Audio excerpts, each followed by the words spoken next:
မင်္ဂလာပါရှင်။ကာယလာပါဤစင်လာတဲ့မင်္ဂလာရှိလာတဲ့ခန္ဓာတို့ကြွားရောက်လာကြပါတော့ပညာပြေဝနှလုံးသားကြပါတော့ဘုံကြီးစီအကျေကေများဆရာကြီးဆရာမကြီးများမိဘပြည်သူများအဆောင်သားကျောင်းသူများအားလုံးကာယဒုက္ခစိတ်ဒုက္ခတရားသောဒုက္ခနေပြည့်စုံကြပါစေလို့ပထမဦးစွာသဘောစကားအပ်ပါရရှင်။တမီယာတော်စကိုင်းတိုင်းဒေသကြီးမုံရွာခရိုင်မုံရွာမြို့ချီးရဲပညာလည်းနဲ့ကျောင်းခွဲနေဒီမှာပညာသင်ကြားနေတော့ဂရိတ်ဖိုင်ကျောင်းသူလေးမတ်တီကျင်းလေးပဲဖြစ်ပါရရှင်။တမီယကူပါဝင်ရှင်ပြိုင်သွားမယ်ပုံမြင်လေးအားလုံးမောင်ပေါင်ကျန်းဆိုတဲ့ပုံမြင်လေးပဲဖြစ်ပါရရှင်။အားလုံးကြည့်ရှုကန်စားနားတော့မှန်ဆင်ပေးကြပါအောင်ရှင်။ဦးရှိတော့ငါပေါ့ကွယ်အထက်ဗမာပြည်ကောင်မြို့အနီးကရွာလေးတီဝါမှာအဖိုးအဖွားဇနီးမောင်နှံတို့နေထိုင်ကြပြီးတို့မှာပေါက်ကျိုင်းဆိုတဲ့သားလေးတရားရှိတဲ့ပေါက်ကျိုင်းလေးအရွယ်ရောက်လာတော့ပညာသင်ဖို့အတွက်အိန္ဒိယနိုင်ငံတက္ကသိုလ်ကနမေကျော်တဲ့ဆရာတယောက်စီမှာပေးပို့ခဲ့တာပေါ့ဆရာကပညာဘယ်လောက်ပဲတော့မောင်ပေါက်ကျိုင်းက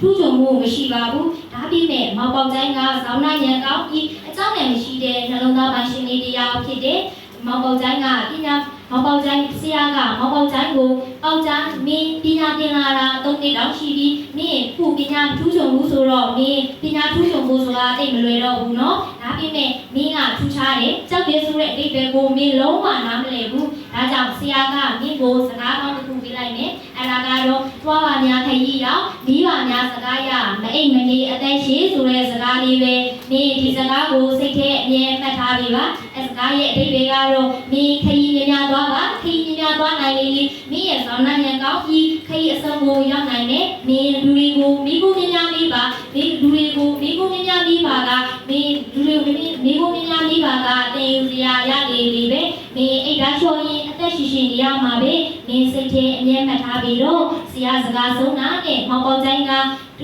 ူပြန်ဖို့လမ်းခရီးကိုသူပြန်ရောက်လာခဲ့တယ်လမ်းခရီးတစ်လျှောက်မှာတလာဒီဝကြာပြီးနာအဖိုးကိုမထင်မဲ့ပဲပြလိုက်တယ်ဒါကြောင့်အဖိုးတယောက်ကိုတခုလုံးပြလိုက်တယ်အဘအခုရောက်နေတာဘယ်တိုင်းကြီးလဲအုတ်ချုပ်တဲ့မင်းကလည်းဘယ်သူပါလဲလို့ပြလိုက်တယ်အဖိုးကမောင်ပေါကျိုင်းကိုကြည့်ပြီးအံ့ဩပါတာပေါ့မောင်ပေါကျိုင်းကိုပြီးမှအဖိုးကအခုလိုပြောတယ်မောင်ကြီးအခုရောက်နေတာနမေကျော်တဲ့တကောင်ကြီးပဲအုတ်ချုပ်တဲ့မင်းကတော့မရှိဘူးမောင်ရင်သာဆန္ဒရှိရင်ဘယ်ရင်လုံးဖို့ကြိုးစိုးပါတယ်ဒါပြည့်မဲ့တခုတော့ရှိရဲ့နော်မောင်ရင်ဘယ်ရင်လုံးရမှာတရတဲ့အတွက်ပဲနော်နောက်တနေ့ကျရင်မောင်ရင်တရားလေးနဲ့လို့ပြောတော့မောင်ပေါကျိုင်းကအဖို့စကားကြောင့်အံ့ဩသွားတယ်ဒါကြောင့်အဖို့ကမောင်ပေါကျိုင်းကိုအခုအခုရောက်နေအဘပြောစကားကထူးခြားပါလားဒါဆိုတရတဲ့ထိနဲ့ဆူဆန်သွားတဲ့ဘရင်တွေကိုဘယ်သူကတက်လိုက်တာလဲဒါတို့မင်းကိုမပြေနိုင်ဘူးကွာလို့အဖိုးဟာပြောလိုက်တယ်ဒီမှာအဖိုးကစပြောပြန်နေဘရင်တွေရဲ့အလောင်းတွေကိုမိတွေရဲ့ပုံစံနဲ့နက်နက်မှာမြင်ရလေးရှိတယ်နောက်တနေ့ဒီနေ့ထိနဲ့ဒီနေ့နဲ့နောက်တနေ့နဲ့မှာထိနဲ့ဆူဆန်သွားတော့အုပ်ချုပ်မဲ့လုံးမဲ့လူမရှိဘူးပေါ့အဖိုးဟာမောင်ပေါကျိုင်းကိုစဉ်းစားကြရပြီးထွက်ခွာလာတော့တာပေါ့မောင်ပေါကျိုင်းကလည်းတယောက်တည်းစဉ်းစားနေပြီးတယ်ငါနန်းတော်တွေသွားပြီးငါ့ဘုံကဘရင်ဖြေပြောမယ်ငါဒါမှရှိကဘရင်နေနဲ့ရဆန္ဒဘလူးကြောင့်ဖြစ်မယ်ဘလူးမှာတောင်းဝရှိတယ်ဆိုတာကိုဖော်ထုတ်မယ်မောင်ပေါကျိုင်းကဘရင်လုံးတဲ့အကြောင်းဝင်းမင်းတွေကိုသွားပြောတော့အားလုံးကလည်းကြိုးဆိုကြတယ်နန်းတော်တွေကဘရင်ရဲ့ရွှေလေးဟာမောင်ပေါကျိုင်းကိုအမွေနဲ့သာရွေလေးပြီးဒီချိုးပြီးကြတော့တာပေါ့မောင်ပေါကျိုင်းကရသဘေးပေါ်ရောက်ပြီးတိုင်းအောင်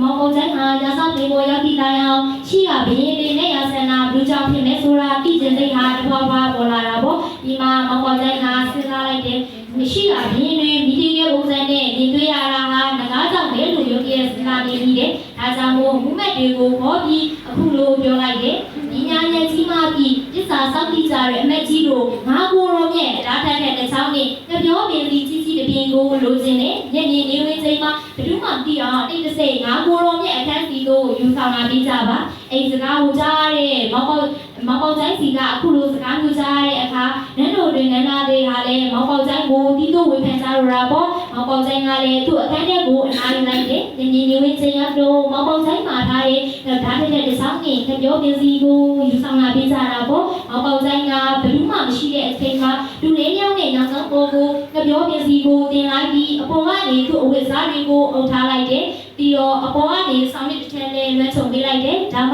ှမောင်ပေါကျိုင်းခန်းထဲကိုဝင်လာတဲ့ဘယ်သူမှဆိုမောင်ပေါကျိုင်းလေးအိတ်နေတယ်လို့ထင်သွားမှာပေါ့မောင်ပေါကျိုင်းကသူ့ရဲ့တရားပြောတဲ့စကားကိုကြားရောက်နေမိတယ်မိဘများစကားရမအိတ်မနေအသက်ရှိဒါဆိုငါမအိတ် ဒီညငါမအိပ်တော့ဘူးငါလိုက်ကာနောက်ကိုဝင်ပုံးပြီးဒီရန်သူဘလူးဖြစ်မယ်ဆိုတာကိုငါဖော်ထုတ်ရမယ်အဲ့ဒီအချိန်မှာမောင်ပေါတိုင်းကလိုက်ကာနောက်ကိုဝင်ပုံးပြီးထန်လို့နဲ့ဓာတ်ချောင်းကိုကန်ထားတာပေါ့သူလည်းပြီးချင်စိတ်တွေကတဖြည်းဖြည်းပေါ်လာတာပေါ့ဘင်းနန်းတော်ကလည်းအဲ့ဒါနန်းတော်ကြားရတော့တဲ့အချီနားနဲ့လာပါပြီမောင်ပေါတိုင်းကိုလည်းအိတ်ချင်စိတ်ရဲ့ဓာတ်မှုကိုခံစားနေရပါပြီဒါကြောင့်မောင်ပေါတိုင်းကမအိပ်ပဲနဲ့အိတ်ချင်စိတ်တွေပြီးအောင်ခေါင်းကိုခါရမ်းနေလိုက်တယ်မနေ့မိုးလင်းခံပြီးအချိန်ရောက်တော့အရှိရှိတရှိရှိအတန်နဲ့ငကားကြီး၎င်းကိုမြင်တွေ့လိုက်တယ်ဒါရန်သူဆိုတာသိကြပြီငါသူ့ကိုအပြည့်ရှင်းမယ်ဒါကြောင့်အဲ့မောင်ရဲ့မောင်ပေါတိုင်းအပြည့်ပြင်ထားတဲ့မောင်ပေါတိုင်းကြီးအပြည့်ပြင်ထားတဲ့ညောင်ဆောင်စီတက်တက်သွားနေတဲ့ငကားကြီးဟာညောင်ဆောင်ကိုမျက်စောင်းတစ်ချက်ထိုးလိုက်ပြီးသူ့အဆွေနဲ့ပေါက်ချလိုက်တော့ပေါက်ချလိုက်တာပေါ့အဲ့ဒီအချိန်မှာမောင်ပေါတိုင်းကအဲ့ဒီအချိန်ကိုအခွင့်ကောင်းယူပြီးငါဒါရန်သူပဲဒီကောင်ကိုငါအပြည့်ဒီနဂါကိုငါအပြည့်ရှင်းမယ်ဆိုပြီးတော့သုံးပိုင်းပတ်ချလိုက်တယ်ဘုမပြမဲ့ဒီဟာလည်းရှိကဘင်းလိုပဲမောင်ပေါတိုင်းလေးဗီဒီယိုလိုဖြစ်နေလောက်ပြီလို့ယူဆတာပေါ့ဒါပေမဲ့မောင်ပေါတိုင်းကိုဗီဒီယိုပုံစံနဲ့မြင်တွေ့ရမယ့်အစားတက်ရှင်လေးရှိနေတယ်မောင်ပေါတိုင်းကိုလာတွေ့မြင်နေရတယ်အဲ့ဒါနဲ့မောင်ပေါတိုင်းကိုရင်းရင်နဲ့ဘင်းရင်အဖြစ်ဩသာအာနာလေးကြီးမာတဲ့ဘင်းရင်အဖြစ်တမဲ့ကြတာပေါ့မောင်ပေါတိုင်းကသူ့သုံးနေတာပညာသင်ထားတဲ့ပညာရင်းထဲမှာသူ့ဆရာပြောတဲ့စကားကိုမမေ့လျှော့ပဲအသုံးပြုတော့အခုလိုဘင်းရင်ဖြစ်သူရောက်ရှိသွားတော့